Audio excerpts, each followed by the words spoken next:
ચાલો યાર આપણે અહીંયા ડિસ્કસ કર્યું હતું power output of driving axle એટલે ફોર્સ ઇન્ટુ વેલોસિટી. એટલે કે જે ડ્રાઇવિંગ એક્સેલ હોય, ડ્રાઇવિંગ એક્સેલ એટલે શું થાય કે જે એક એવો રોડ હોય, બરાબર, એક એવો રોડ હોય જેની અંદરથી અ, બધા વ્હીલ સાથે એટેચ હોય ને બધા વ્હીલને એક સાથે રોટેટ કરાવતો હોય, એને કહેવાય એક્સલ. બરાબર. જે તમે જોયું હોય એક એવો શાફ્ટ હોય જે પાંચેય વ્હીલને એક સાથે ડ્રાઈવ કરતો હોય, તો ફોર્સ ઇન્ટુ વેલોસિટી ઈ એનો, બરાબર ને,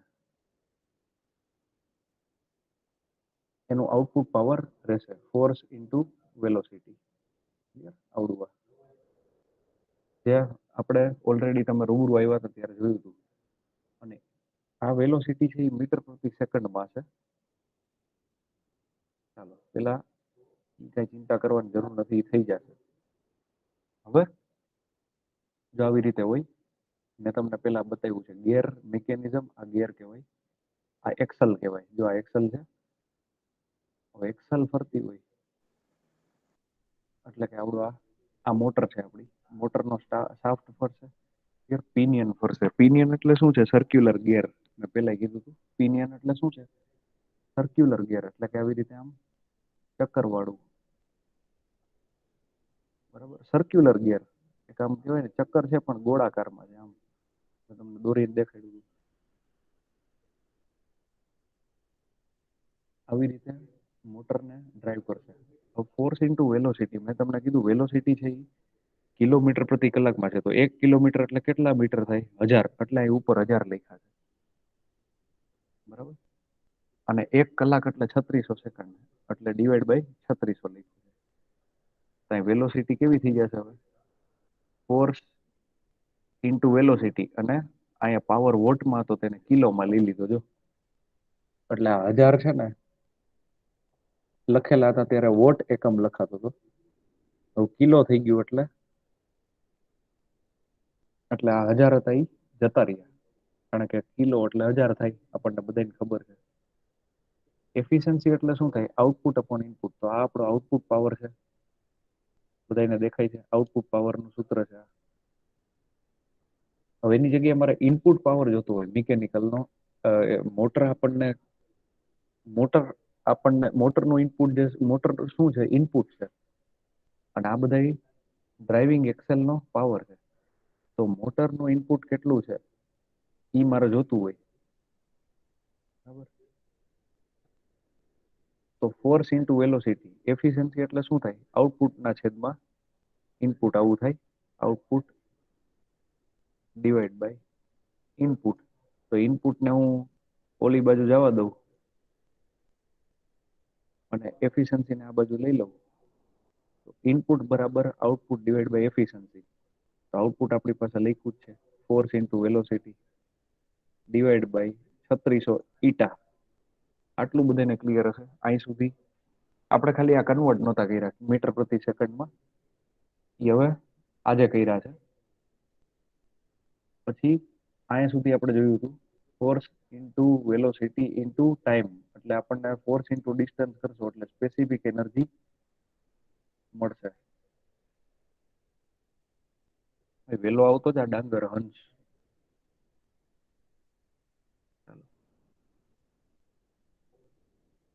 હવે ફોર્સ મલ્ટીપ્લાય ડિસ્ટન્સ કરવાનો છે. ફોર્સ કયો છે? ટ્રેક્ટિવ એફર્ટ. હવે ડિસ્ટન્સ કયો લેવાનો? તો કે આપણી ટ્રેપેઝોઇડલ સ્પીડ ટાઈમ કરવું છે આવી, બરાબર. ટ્રેપેઝોઇડલ સ્પીડ ટાઈમ કરવું છે, તમે આ માની લ્યો આવી રીતે.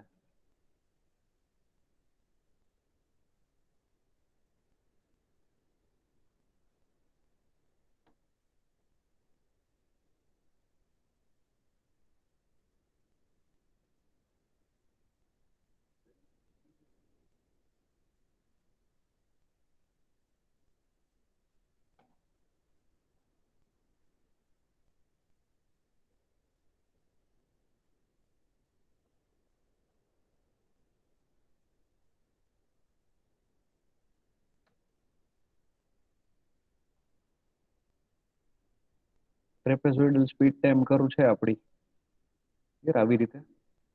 તો આને આપણે જોઈ છીએ એકદમ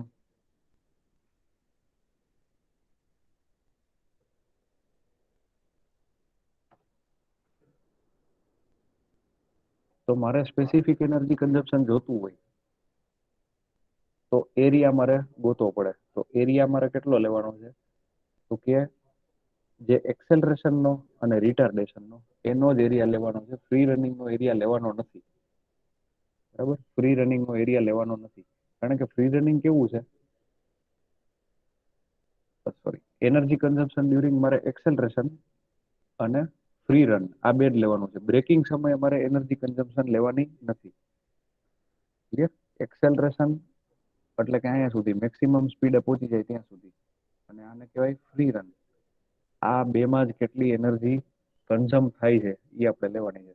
તો એનર્જી કન્ઝમ કેટલી થાય, આપણે સૂત્ર આપણે જોયું હતું, ફોર્સ મલ્ટીપ્લાય ડિસ્ટન્સ કરો એટલે તમને આરામથી એનર્જી મળી જાય.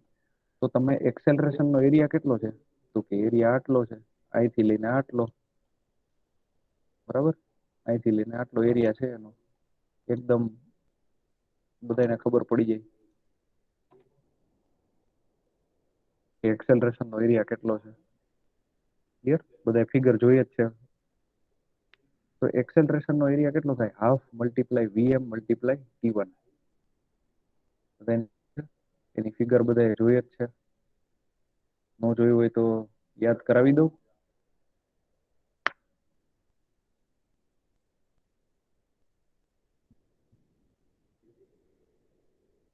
ગ્રુપમાં ફોટો મૂક્યો તો મેં, એમાં જે ટ્રેપેઝોઇડલ સ્પીડ ટાઈમ કરું છું એમાં એક્સેલરેશન નો ટાઈમ કેટલો કહેવાય, આટલો કહેવાય. તો half into base into height VM multiply T one. તમે રૂબરૂ આવ્યા તો ત્યારે મેં કીધું હતું. Clear? Multiply FT dash VM multiply T two. આમાં ખાલી વીએમ મલ્ટીપ્લાય ટી2 છે, હાફ નહીં આવે. આ પ્રિન્ટિંગ મિસ્ટેક છે.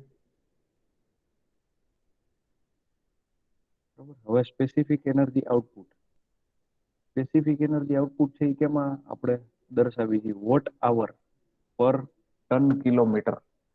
તો આ ટોપિક તમને ન સમજાતો હોય તો હજી આપણે, તમે રૂબરૂ આવશો ત્યારે એકવાર ક્લિયર કરશું, અને એના દાખલા રૂબરૂ ક્લિયર કરશું.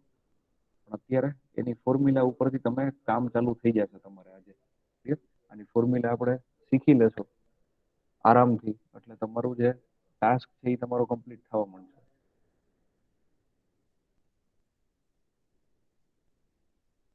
વોટ આવર પર ટન કિલોમીટર આ એનું એકમ હશે સ્પેસિફિક એનર્જી આઉટપુટનું. હવે આમાં આપણે સૌથી પહેલા શું કેલ્ક્યુલેટ કરવાનું છે કે ડ્રાઇવિંગ એક્સેલ અને ટ્રેન નો વજન એ કેમાં હોય, ટ્રેન નું વજન ટનમાં જ હોય. બરાબર, ટન. ટન એટલે 1 ટન એટલે 1000 કિલો. તો આપણે અહીંયા વ્યવસ્થિત તમને દેખાય જ છે, 1, 2 ને 3 ભાગમાં આપણે ફોર્મ્યુલા ડિરાઈવ કરી છે. પેલી છે ફોર એક્સેલરેટિંગ ધ ટ્રેન, કે આપણે કેટલી ઉર્જા જોશે ટ્રેનને એક્સેલરેટ કરવા માટે. કોણ આવ્યું આટલું મોડું?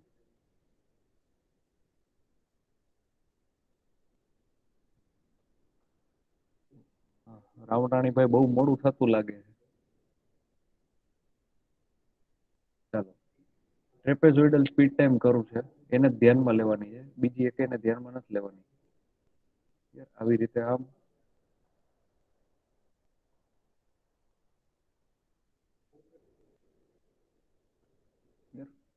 ટ્રેપેઝોઇડલ સ્પીડ ટાઈમ કરું ને ધ્યાનમાં લેવાની. તો આટલો જે ટાઈમ છે એને શું કહેવાય, એક્સેલરેશન ના ટાઈમમાં સ્પેસિફિક એનર્જી રિક્વાયર્ડ. તો ફોર્સ મલ્ટીપ્લાય ડિસ્ટન્સ. તો ફોર્સ કેટલો હતો આપણે એટ્રેક્ટિવ એફર્ટ ડિરાઈવ કરી હતી, 277.8 આલ્ફા મલ્ટીપ્લાય ડબલ્યુ ઈ. આ એમ શબ્દ વાપરો છે પણ આપણે ડબલ્યુ ઈ લખ્યું હતું. ક્લિયર? ડબલ્યુ ઈ. અને આનો એરિયા કેટલો છે તો કે half multiply VM multiply T one joules. હવે આપણને ખબર છે ટી1 બરાબર શું થાય, વીએમ બાય આલ્ફા. બરાબર. T1 બરાબર શું થાય? આલ્ફા બરાબર શું થાય? એક્સેલરેશન નો દર. એટલે T1 બરાબર શું થાય? Vm by alpha. આ Vm બાય આલ્ફા એટલે અહીં આવી ગયું T1 ની જગ્યાએ Vm બાય આલ્ફા. તો આપણું સૂત્ર શું થશે? Vm આ Vm ની ગતિ કેમાં છે? કિલોમીટર પ્રતિ કલાકમાં. તો 1 કિલોમીટર એટલે 1000 મીટર. 1000 મીટર ડિવાઈડ બાય 1 કલાકમાં 3600 સેકન્ડ હોય છે, એટલે કે 3600 સેકન્ડ. તો 1000 ડિવાઈડ બાય 3600. તો આપણું ફાઇનલ એક્સેલરેશન સમયે એનર્જી કેટલી હશે? કન્ઝ્યુમ થશે. એનર્જી કન્ઝમ્પશન, એનર્જીનો વપરાશ કેટલો થશે? તો 277 alpha WE into half VM multiply 1000 divide by 3600 multiply VM by alpha watt hour. બરાબર, વોટ આવર. આ બધાને તમે ગુણાકાર કરો તો આલ્ફા આલ્ફા ઉડી જાય. એ ઉપર છે, આ નીચે છે, બધા મલ્ટીપ્લાયમાં જ છે, જોઈ લેજો. કોઈને કઈ તકલીફ નથી. ક્લિયર? બધા મલ્ટીપ્લાયમાં છે. સિમ્પલ દેખાય? હવે 1002 એટલે આ 500 થઈ જશે. 500 બરાબર, 500 થઈ ગયા. હવે આ બધાનો તમે સરવાળો કરો, ગણતરી કરી નાખશો ને. 500 ડિવાઈડ બાય 3600 મલ્ટીપ્લાય 277.8. તો આ જવાબ આવશે 0.01072 વોટ અવર. ખ્યાલ આવ્યો? 0.01072 VM square divide by WE watt hour. આ તમારું એનર્જી કન્ઝમ્પશન ઓફ એસેલરેશન. એટલે આ ફોર્મ્યુલા આપણે યાદ રાખવાની છે. કમ્પ્લીટ. બીજું આવશે specific energy consumption for overcoming the gradient, એટલે કે ગુરુત્વાકર્ષણ બળ. Eg બરાબર Fg મલ્ટીપ્લાય ડી. આપણો Fg કેટલો હતો? 98.1. 98.1 98.1 WG ઇન્ટુ 1000 ડી જુલ્સ. 1000 D joules. એના ઉપરથી આપણે ડિસ્ટન્સ કેટલો થશે? 1000 ડી જુલ્સ.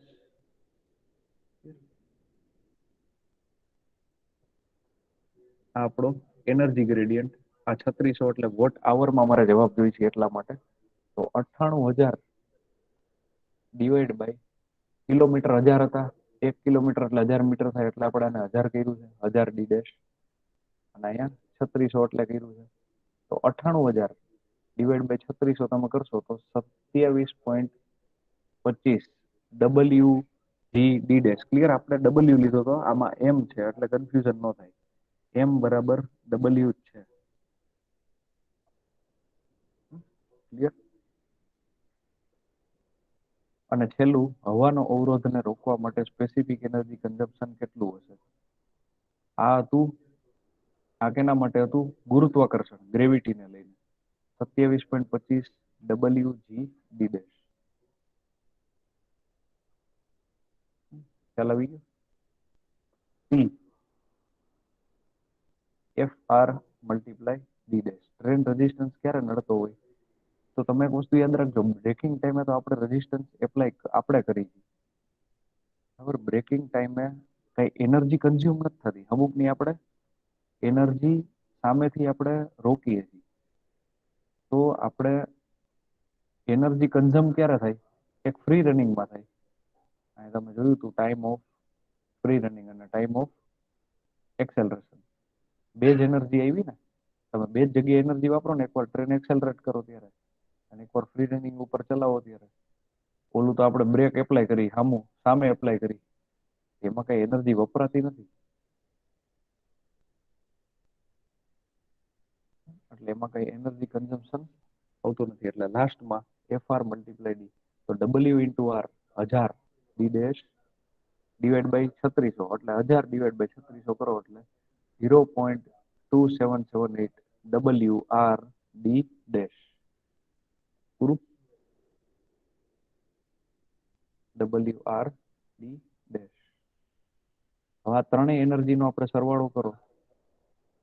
ઈ એક્સેલરેશન, ઈ ગ્રેવિટી, બરાબર, અને લાસ્ટમાં E to overcome the train resistance. ત્રણેયનો સરવાળો આપણે અહીં લખી નાખશું. 0.01072 VM² divide by WE plus 27.5 mg d dash or WG d dash. આપણે W શબ્દ વાપરો હતો વજન માટે, એને માસ માટે એમ રાખ્યો આપણે, વેઇટ એટલે કે W.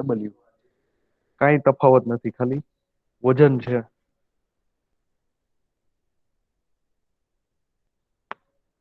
Complete. Plus 0.2778 MR D dash. હવે સ્પેસિફિક એનર્જી આઉટપુટ, એટલે એનર્જી ડિવાઈડ બાય વજન, કારણ કે આપણે સ્પેસિફિક એનર્જી આઉટપુટ શેમાં હોય? Watt hour divide by ton kilometre. તો ટન એટલે કે વજનમાં, વોટ આવર એટલે કે એનર્જી, અને ડિસ્ટન્સ કેમાં હોય? હંમેશા કિલોમીટરમાં. તો વોટ આવર પર ટન કિલોમીટર થઈ ગયું સ્પેસિફિક એનર્જી આઉટપુટ. બરાબર. તો 0.707 બધાના છેદમાં ખાલી ડીએમ ડીએમ કરી દેવાનું છે. એકવાર આના છેદમાં ડીએમ, એકવાર આના છેદમાં ડીએમ, અહીંયા એમ કેન્સલ થઈ જશે એટલે ખાલી ડી જ વધ્યો. આમાં પણ એમ કેન્સલ થઈ જશે એટલે ખાલી અહીંયા ડી જ વધ્યો. બરાબર. પ્લસ પ્લસ પ્લસ એટલે બધાના ડિવાઈડ બાય આ એનર્જી છે આપણી, ડિવાઈડ બાય એમડી કરવાનું છે, ઓર WD. તો બધું કેન્સલ આઉટ થઈ જશે.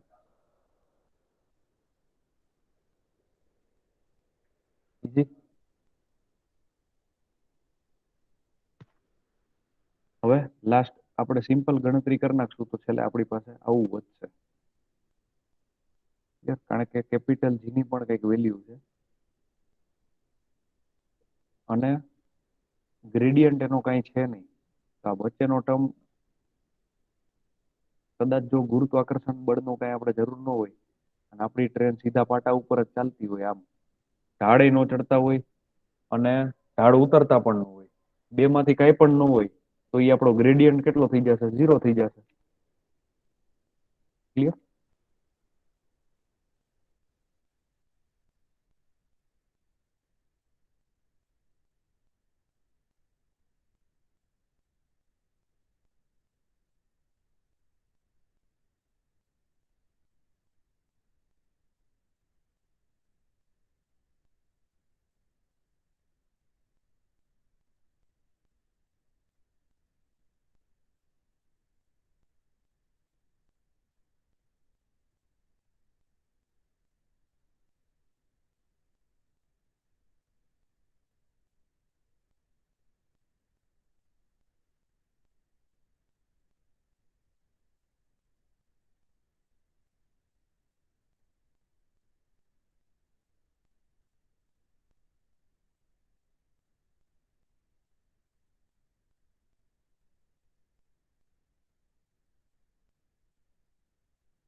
ક્લિયર?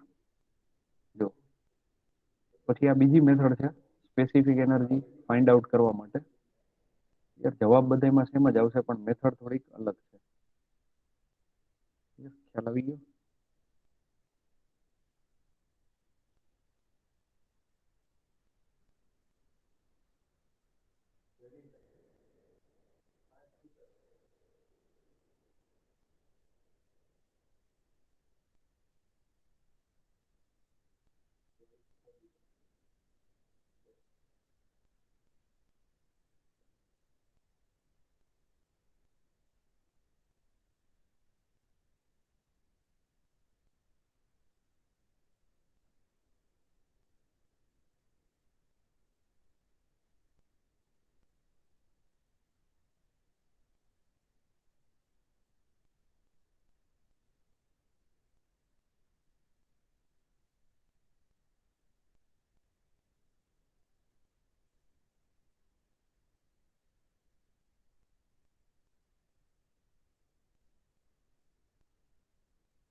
ક્લિયર. જો energy output for free running, એની વેલ્યુ પણ એટલી જ આવશે. એટલે છેલ્લે આપણું ડેરિવેશન તો આ જ આવશે.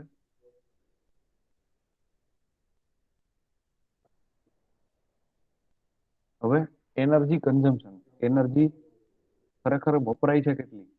તો એનર્જી કેવી રીતે વપરાય? તો output of driving action divide by efficiency of motor multiply efficiency of gear. કારણ કે મિકેનિકલ પાવર ગિયરની મદદથી પણ ટ્રાન્સફર થાય છે.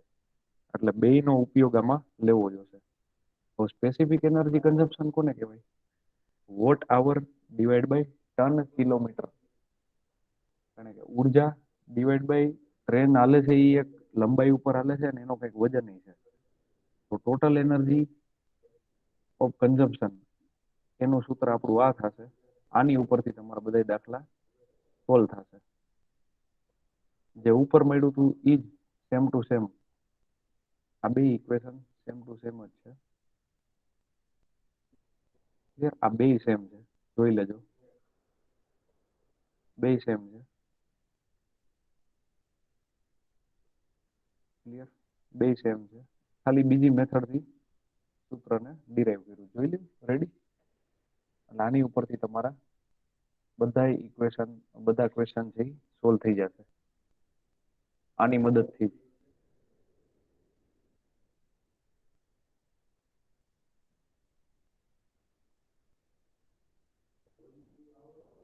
અને સોલ્વ ન થાય તો આપણે બેઠા જ કઈ ચિંતા ન કરતા. જ્યારે તમે કોલેજે આવો ત્યારે આપણે સોલ્વ આઉટ કરી લેશું. ટ્રાય કરજો. મેઇન પોઈન્ટ ઈ છે, તમે પેલા ખાસ ટ્રાય કરજો.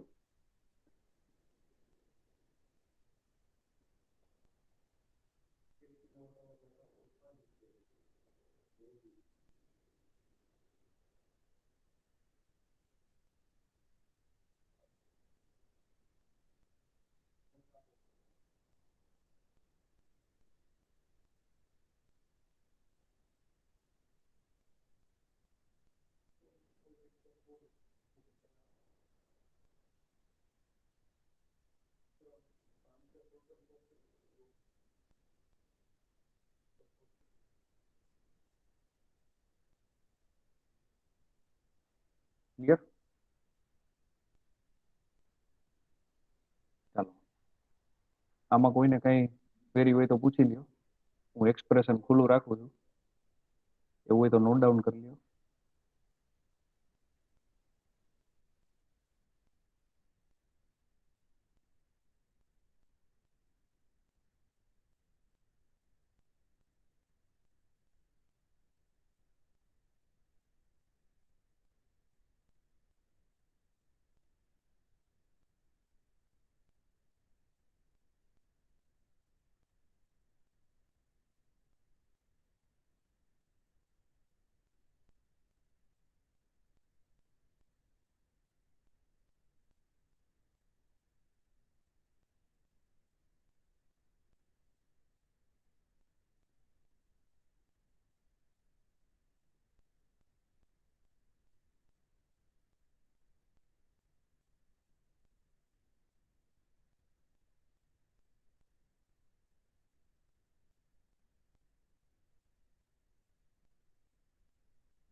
ચાલો ક્લિયર. આ ત્રણ તમે નોટ ડાઉન કરશો એટલે એની ઉપરથી તમારા બધા સોલ્યુશન આવી ગયા. હવે એવું હોય તો એક ક્વેશ્ચન લેવો હોય તો લઈ લઈ આપણે જે તમને આપ્યો છે.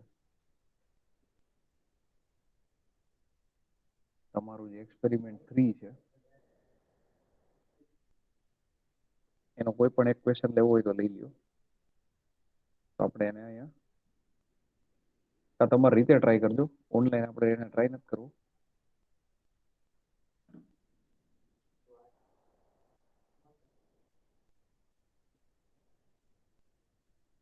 તમારી રીતે ટ્રાય કરજો અને શુક્ર શનિ કઈ પણ ડાઉટ હોય તો આપણે એને સોલ્વ આઉટ કરશું. બરાબર. હાલો ત્યાં સુધી આપણે આપણો જે ટ્રેક્શન મોટર કંટ્રોલનો ચેપ્ટર છે એની ઉપર આપણે આગળ વધી જશું.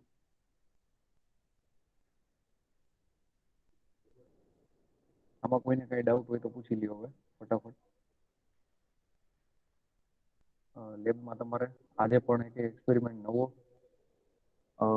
આવશે નહીં, કારણ કે એની કઈ ચિંતા નથી. ફોર્થ એક્સપેરિમેન્ટ છે એ આપણે થર્ડ પૂરો કરશું પછી જ કરશું.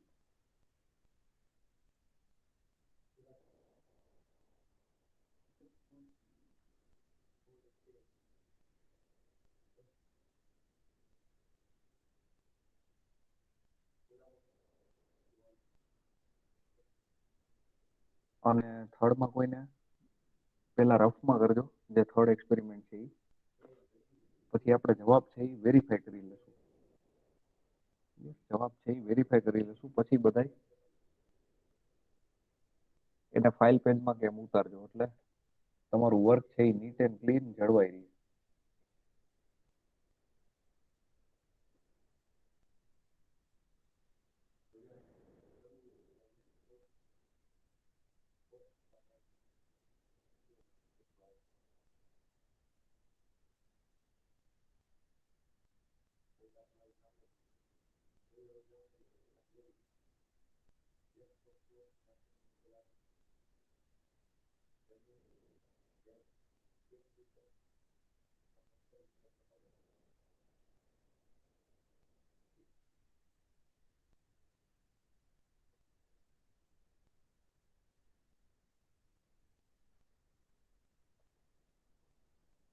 ચાલો.